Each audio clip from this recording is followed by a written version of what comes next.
Hello दोस्तों, आज की इस वीडियो में दोस्तों मैं बताने वाला हूँ कि डिफिशियंसी कम्युनिकेटेड में क्या कमियाँ रह गई है। सारा पोर्टल पे जिन लोगों ने भी अप्लाई किया था उनमें से कई सारे लोगों को जो है वहाँ पर रिजेक्टेड आ गया है, डिफिशियंसी वहाँ पर कम्युनिकेटेड लिखा हुआ आ गया है।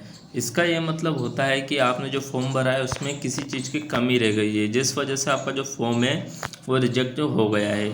आप यहाँ पर स्क्रीन पे देख सकते हैं कि मैंने यहाँ पर जो है डिफिशियंसी इंटीमेशन का फॉर्म खुला हुआ है।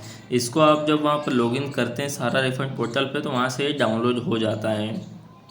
तो ये मैंने खोल के रखा है और आज की वीडियो में यही बताने वाला हूँ कि ये मेरे पापा का है, तो इसमें क्या कमियाँ रह गई है जिस वजह से ये मुझे भी आया हुआ है। तो चलिए आज की इस वीडियो को शुरू करते हैं और इस वीडियो में आपको सब कुछ बताऊंगा कि ये किस कारण से मुझे आया गया है, मैंने क्या ऐसी गलती की है या फिर आपने ऐसी क्या गलती की है कि आपको ये देखने के लिए मिला है।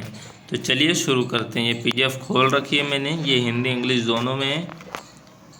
मैं इसको थोड़ा और अच्छे से कर लेता हूँ। यहाँ पर देख सकते हैं, यहाँ पर जो मेरी सोसाइटी है वो है स्टार मल्टीपर्पज़ कोऑपरेटिव सोसाइटी।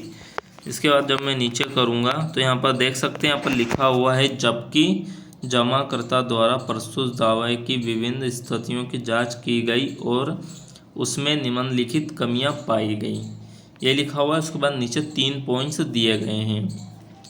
अब मैं इन्हें पढ़ के बताता हूँ और ये समझ आप खुद पढ़ लेंगे तो आपको समझ में आ जाएगा कि क्या कमियां हैं। यहाँ पर 3 कमियां लिखी गई हैं। पहली है, आधार का पूरा नाम सोसाइटी द्वारा उपलब्ध करा गए डेटाबेस से मेल नहीं खाता है।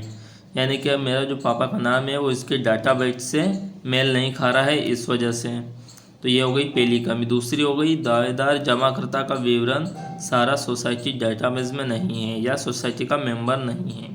जो हमने जो हमने इसमें सारी डिटेल्स लगाई हैं सोसाइटी वगैरह की, किस कौन सी सोसाइटी है उसका भी यहाँ पर ये मेंबर नहीं दिखा रहा है। तो ये हो गई दूसरी कमी। और यहाँ पर जो तीसरी कमी है वो ये है, जमाकर्ता द्वारा समिति से एक अधिक समस्या ली गई है। यानी कि मैंने एक साथ शायद 3 बॉन्ड्स को मैंने ऐड किया था, शायद इस वजह से ये तीसरी कमी लिखी आ रही है। मेरे पापा के 3 बॉन्ड्स हैं जिसमें से 2 मम्मी के हैं और एक पापा का है। लेकिन मैंने जब क्लेम फॉर्म भरा था तो मैंने तीनों बॉन्ड को एक के बाद एक जोड़ दिया था, तीनों बॉन्ड्स को एक के बाद एक जोड़ दिया था। इसी वजह से ये तीसरा पॉइंट मेरे को यहाँ लिखा हुआ आ रहा है। जब आप दूसरी बार अप्लाई करोगे तो आप सिर्फ एक ही बॉन्ड को सबमिट करना, एक ही बॉन्ड को जोड़ना और सबमिट करना।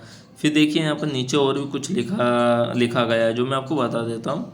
जमाकर्ता को सलाह दी जाती है कि वह अपने दावा पत्र में पाई गई उपरोक्त कमियों को सुधारे और ऊपर उल्लेखित कमी के सुधार करने के बाद अवश्य दस्तावेज के साथ पोर्टल के माध्यम से फिर से आवेदन करें।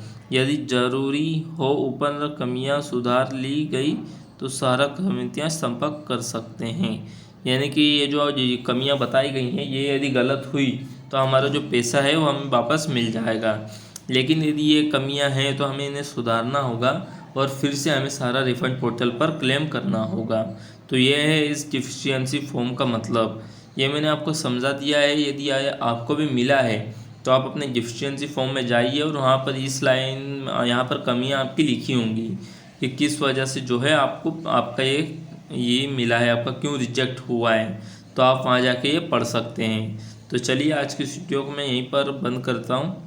मैं आपको बता दिया है कि ये डिफिशियंसी कम्युनिकेटेड आपको क्यों आया है।